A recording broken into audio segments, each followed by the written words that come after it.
There was a time when the football world kept debating three names: Messi, Ronaldo and Neymar. One redefined the game with his football intelligence. One pushed the limits of the human body and became one of the greatest goal scorers in history. And the other turned football into a show every time the ball reached his feet. We were kids when we first started watching them. Years passed, we grew up, and somehow, we still watch them with the same excitement. Today, all three remain at the center of the football world in completely different ways. Messi changed his game. Ronaldo continued to dominate the penalty area. And Neymar became trapped between his talent and his injuries. So, who is still the best in 2026? Today, we are not comparing their careers. We are comparing what they can still produce on the pitch right now. Let's begin with Lionel Messi. Is he an alien? Maradona or Messi? Ronaldo or Messi? Throughout his entire career, Messi has always been compared to someone. And now, once again, he finds himself at the center of another comparison. At 39 years old, Messi is no longer the explosive winger who could run through an entire defense. His pace and physical intensity have naturally declined. But Messi's influence has not disappeared. It has simply changed. He now runs less, chooses his moments more carefully, and controls matches through positioning, passing quality, and decision-making. His dribbling is still a serious threat to defenders. His vision and left-footed finishing are still at an elite level. At the 2026 World Cup, he has also shown that he can still decide the biggest matches. He scored 5 goals in Argentina's opening 2 games and became the leading goal scorer in World Cup history. One of Messi's biggest advantages over Ronaldo and Neymar in 2026 may be his role within Argentina. Argentina no longer need Messi to carry every part of the game. The younger players provide the running, pressing, and physical intensity, while Messi saves his energy for the moments that matter most. This is my impression. This Argentina team has been built almost perfectly to highlight Messi's strengths and protect the physical areas that have naturally declined with age. So, is Messi still the player he was 10 years ago? No. But even at 39, his football intelligence, creativity, and ability to change a match with one single moment still make him one of the strongest candidates in this comparison. Next, Cristiano Ronaldo. Throughout his career, Ronaldo has constantly pushed physical limits. His speed, athleticism, jumping ability, finishing, and obsession with scoring made him one of the biggest icons the game has ever seen. But the Ronaldo of 2026 is no longer the Ronaldo of the past. He is 41 years old. The player who used to collect the ball on the left wing, beat defenders by himself, and play at high intensity for an entire match has evolved into a completely different profile. Today, Ronaldo moves less, contributes less to build-up play, and makes most of his impact inside the penalty area. That is why there are now two very different opinions about him. One side believes Ronaldo is still Portugal's most reliable goal scorer, because when he finds the right position, makes the right run behind the defense or receives space inside the box, he can still be deadly.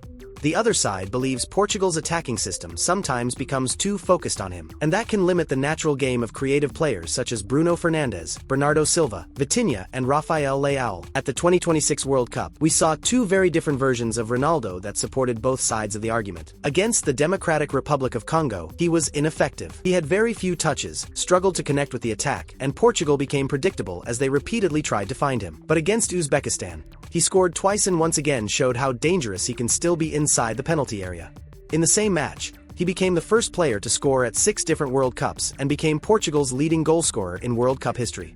Ronaldo's game today is actually very clear. He is no longer the player who controls an attack from beginning to end, but when his team provides him with the right service, he can still be a match-winning finisher. So, does that still make him the best of these three in 2026? For me, the answer is not only found in the number of goals he scores.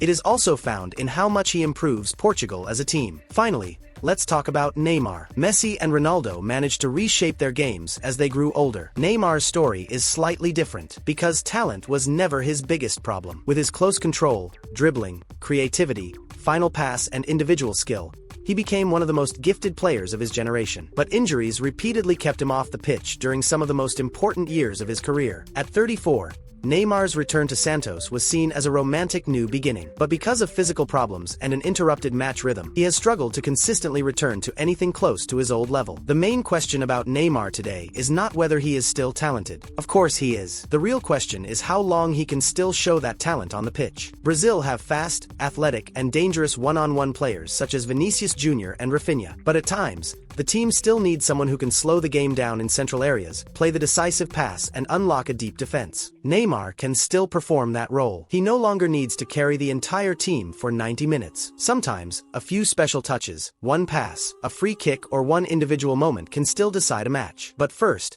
he needs to be physically ready and regain his match rhythm. Will we ever see that version of Neymar again? Only time will tell. That is why Neymar's biggest opponent in 2026 is not Messi or Ronaldo. It is his own body. In terms of pure talent, he may still be one of the most naturally gifted players of the three. But in 2026, talent alone is not enough to be the best. As Messi grew older, he became more of a playmaker. As Ronaldo grew older, he became a pure penalty box goalscorer. And Neymar may not have stayed on the pitch long enough to complete the same kind of transformation. None of them are still at the absolute peak of their careers, but all three can still change the outcome of a match in different ways. Ronaldo is still special because of his goal threat. And when Neymar can stay fit, he can still show why he is one of the most naturally gifted players of this generation. But being the best in 2026 is not only about scoring goals or having talent. It is about staying involved in the game, guiding your team, and making the difference in the biggest moments. So, if I had to make a choice today, my answer would be Lionel Messi. He no longer has the pace he once had, but his ability to read the game, his creativity, and his overall influence on his team still put him one step ahead of the other two. There is also an important point we need to mention here. Argentina have built a system that brings out Messi's strengths and protects the physical areas that have declined with age. Ronaldo, on the other hand, sometimes needs Portugal to adapt to him more than he adapts to the natural flow of the team. Maybe the biggest difference between them is not only their individual level, maybe it is also the way their teams use them. So, what is your answer? Messi, Ronaldo, or Neymar? Write your choice in the comments and tell us why.